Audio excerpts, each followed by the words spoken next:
I'm so excited to welcome you all to Happy Go Lucky at Heart podcast. I have a mission to support others with undiagnosed autism to get a diagnosis because my mum fought a long battle. But please don't go, because this podcast is for absolutely everybody, especially mental health too.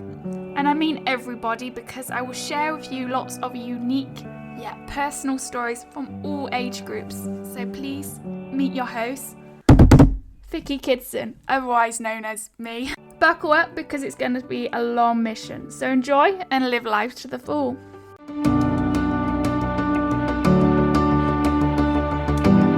So that was disheartening. We have my mum, Mary Kidson, talking about Herefordshire Social Services. So mum, can you briefly summarise what happened? Hi there, Vicky. Thanks for having me on your podcast. Summarising what happened. As you know, you were being treated by Dr. Hertog in Brussels for hormonal deficiencies, which were creating your chronic fatigue, also preventing you from going through puberty. And then everything seemed fine. Your father knew all about it. He kept saying how well you were doing and what a good job I was doing. Next thing, suddenly, 5th of March 2013, the police, social services, they turn up at our door, they take you away and they arrest me. They followed from that just the usual court cases. It was a pretty dark time for us all. I expect, like you, I personally will never ever get over the shock of that day of my dearest daughter just being removed just like that for no reason whatsoever, other than the fact that, you know, they hadn't done any investigations whatsoever to see how well you were, how happy you were, how good your education was, how many friends you had, all the activities you were doing. Talking about the shock, I've got psychosis. The shock comes up when I'm having an episode, and the PTSD just makes them go. So how was your experience with Herefordshire Social Services been? It was pretty horrible. I mean, horrible is probably a very mild word. I was up against what was basically a brick wall. These people in the social service just seemed to have no sense whatsoever. They just wouldn't listen. They wouldn't listen to you. They wouldn't listen to me. They would listen to your father for some strange reason, but they wouldn't listen to either you or me. They just made things up. I mean, for example, they took away all the reports that I had of both you and your brother, and they were never released until long after I had been fully acquitted in the criminal court. So they just made things up, and they altered your notes, make it look really bad, and sort of to try and prove that, yes, I did have this fabricated and induced illness. What was even stranger, and something which I can't get my head around, and I know other people can't either, is that the court appointed an expert to carry out a psychological assessment of me, plus of the whole family. And that report was very, very clear that I did not meet the criteria for fabricated and induced illness. Also that you were being harmed by not being back at home with and not carrying on with your life as you had before. They didn't listen to me. The police put the emotional abuse from my father down to my imagination. Very, very difficult to talk about the effects of what they did. You know, you just, like I said, it was just like a brick wall. They'd made their decision and that was it. Regardless of the evidence that was pushed in their face, explained to them, would not accept they were wrong. And that's the thing, they just couldn't accept that they were wrong. Couldn't backtrack. In effect, what they did is they caused you a huge amount of harm. They did things to you that if I, as a parent, they would have had every right to say that I was an abusive parent. For example, they took you away from your friend. They took you away from your education. They took you away from all the activities that you were doing. Now, if I'd have done that, they would quite rightly have been able to say, well, you're abusing your daughter. They just carried on with all this abuse and got away with it. What was the last advice you gave to someone experiencing Herefordshire Social Services? Well, I don't know whether I've actually given anybody any advice, but if somebody did come up to me, I mean, I tried very, very hard to work with professionals who were involved throughout the cases. It was very, very difficult to work with these people because they had a very, as I say, blinkered, and it was a brick wall that you just couldn't negotiate, you couldn't talk to them, you couldn't explain things to them. But as far as I could, I tried to work with them, and that's all that you can do, and that's all that I would advise anybody to do. But if you do have a child with special needs, then I would highly recommend you make sure every single report that you have about your child, that you have a copy of that away from the home. stored out of the way of the police, out of the way of social services, out of the way of the NHS. Because what they did with me is they tried to hide all those reports. So what's your pet peeve about Herefordshire Social Services? It's an interesting question. Pet peeve. What's a pet peeve? I really have no words for them because they are just such an inadequate, totally. They're not just inadequate, they're just nincompoops is how I would describe them. And they just need their heads banging together to sort of, come on, get some sense into you. The other thing, of course, is that the administration within the department is quite simply appalling. I think they're just firefighting all the time. You know, I never got reports when I should have done. Reports for court and everything was always late. It was just a disaster, really. But when you think back of the total waste of money, that is what is one of the really big things. One of the court judges saying, you're not like Birmingham Council. You haven't got enough money as Birmingham. It's only a small council. Yes, and that this must be costing you a fortune. Yes, that's right. Not that the council were worried about that. I mean, it seems that they can just spend as much money as they like because they've got a case here. It was as though they wanted to make an example of me. It wasn't actually about you, and that is the interesting bit. It wasn't about you being saved from a mother who was harming you. It was about,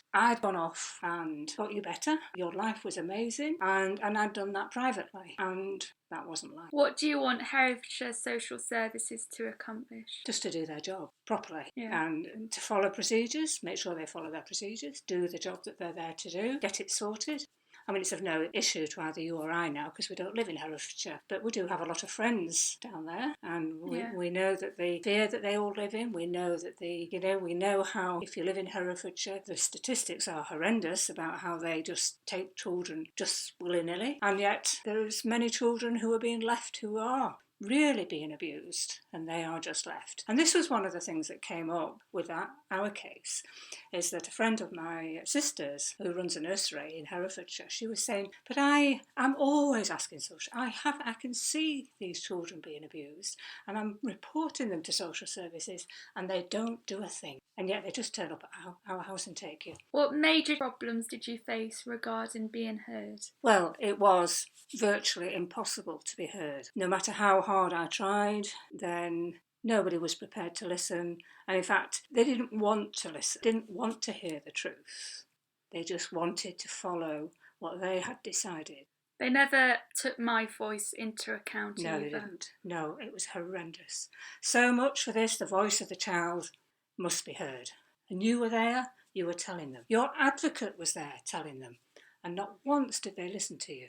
What really makes you angry? Do you mean about the whole situation? Yeah. The biggest single thing is this lack of common sense coming from these professionals, and the abuse that they abused me as well as they abused you. They abused your brother as well. And it's very, very difficult to put into words how I feel about them, because it was just so bizarre. I mean, the story it's like something out of a horror film. A lot of people, until I wrote the book, a lot of people hadn't actually realised what we had gone through, because it wasn't just a case of, one court case and everything else. It was 2 years of ridiculousness coming from the authorities. And of course, the police were just as bad. They couldn't think for themselves. They just went with what Herefordshire Social Services were saying. They were blinkered as well. Why on earth did they charge me? And then why on earth did it go to a criminal trial? Only for, after the evidence had been given by the prosecution, for the judge to rule that there was no case to answer. What a waste of money that was. Describe your most stressful situation and how did you overcome it? The whole thing that happened from the 5th of March to when you eventually came home, the whole thing was a complete stressful situation. There was so much to deal with, like when I came home after you'd been taken and after the interviews had been finished with the police, and I got these horrendous electric shocks going through my brain, and for several days afterwards. And then dealing with going to court, the whole shock, dealing with being arrested, dealing with being charged, and then being sent to prison. That, out of all of it, that was probably the worst. What had I done? I'd actually saved you. I'd actually looked after you when nobody else was looking after you. So how do you manage the stress? I do a lot of meditating. I'm very pragmatic. I can see it for what it is really now. I mean, whatever they did, I was proved innocent. My mental health is sound. So that gives me a lot of confidence in myself. Yeah, I do a lot of meditating. I do a lot of thinking about things, and you've just got to let it go at the end of the day. Yeah, great advice. If you could turn back time, what year, place would you go? For me, it would be have my dog Daisy back, because when I was doing the police interview, I was in tears throughout, and she was sitting by my side all the way, and I was stroking her with all the questions the police was telling me, and I was answering them. So yeah, what's yours? Well, I'd like to go back to the happy times that we had. We had so many happy times as a family, and that lovely holiday that we had in the Caribbean, the first time we went to the Caribbean, we had such a lovely time, and we all enjoyed ourselves. Both yourself and your brother and me, we just had such a lovely time out there. I remember that so well. Just going to Cornwall all the time when we were younger. I would also like to go back. Oh yeah, we had some lovely holidays, didn't we? Down in Cornwall, and yes, and all the places we went to. And you were so happy at home. Yeah. And this is what was so strange. But they never found out beforehand. They went to see your father and took a statement from him.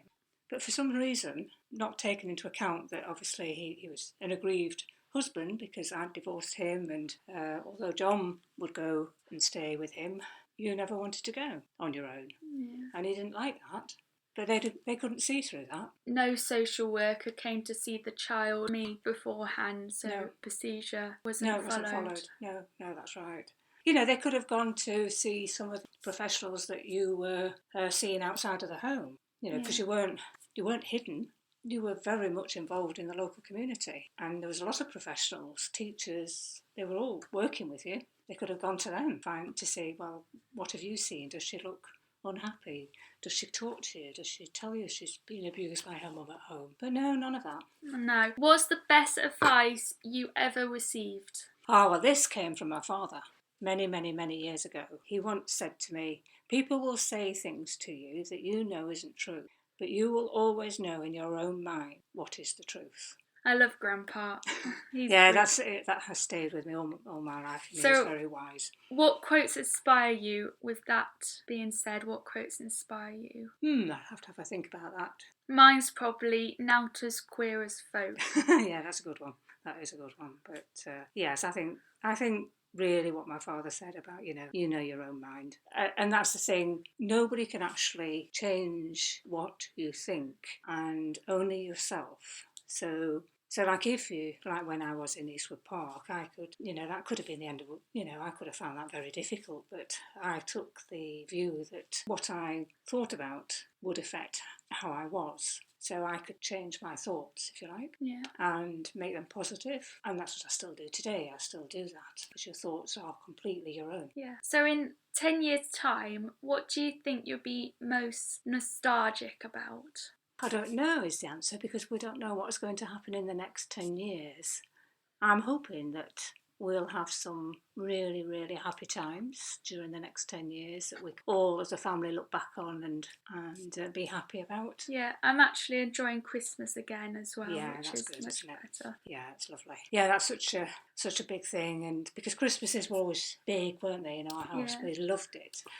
For you to be taken away from that family life, which was your right, was just horrendous. Yeah, and when I was in foster care, I had to go to a christening who I didn't know anything about the family, and I was forced to go to christening from the foster carer's family, and I found that really hard. Yes, I bet you did. And of course we have to remember that there was this denial of your autism, and nobody had been told to make the necessary adjustments for your autism, and that must have been very, very hard for you. It was very hard for me to see from, because I was being accused of treating you as though you were autistic when you weren't, when actually you are. And I was just meeting your needs and ensuring that you would be able to function well in situations. But of course, none of that was taken into account, which is disability discrimination. Yeah, definitely. So if you could dedicate your life to solving one problem, what problem would you choose? I'd just like to see people more empathetic generally, particularly those in the profession. There are some very lovely professionals. I mean, when I think of all the lovely speech and language therapists that you've had over the years, that I mean, they've all been lovely and so supportive. But yeah, and there's been other professionals. We've had the odd community paediatrician who's been lovely as well, but the vast majority of them have just been horrible, but we've had some lovely ones. Yeah, so it's that empathy within the professions that I'd like to see improved. I don't know what my problem would be. I probably would. The one thing I would like to add is also that I would like to see children's voices being heard. Yeah.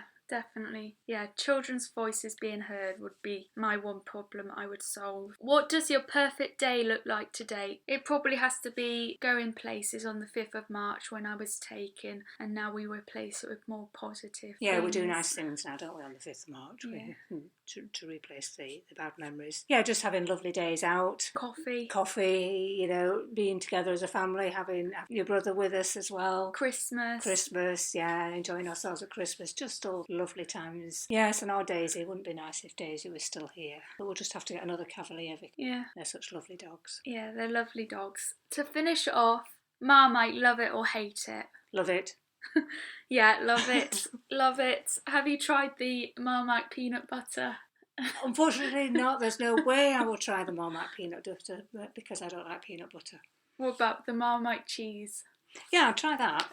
That'd be alright. So, would you rather be a mountain or a beach, and why? Oh, but I love both. I love being at the top of a mountain, being on top of the world and looking all around you, but then I also love being on the beach with the sea. I don't want to choose between those, thank you. Why have you chosen them? Why have I chosen them? Well, they're just lovely places to be, aren't they? Yeah. And we're very lucky we've got so many. The world is a beautiful place. Yeah, probably I'm the same. Are you an early morning lark or night owl? Oh, well, that's an interesting one because I don't think I'm either. I don't like to wake up very early. The mid-hair? Yeah, that's right. That's right. I don't like to work too much in the evening. So I don't think I'm either of those. Yeah. Okay, thank you for being my interviewee, and look forward to doing some more about special educational needs. Lovely, thank you. Thank you very much, Vicky. Bye. Bye. Bye. Thank you, Mum. Bye.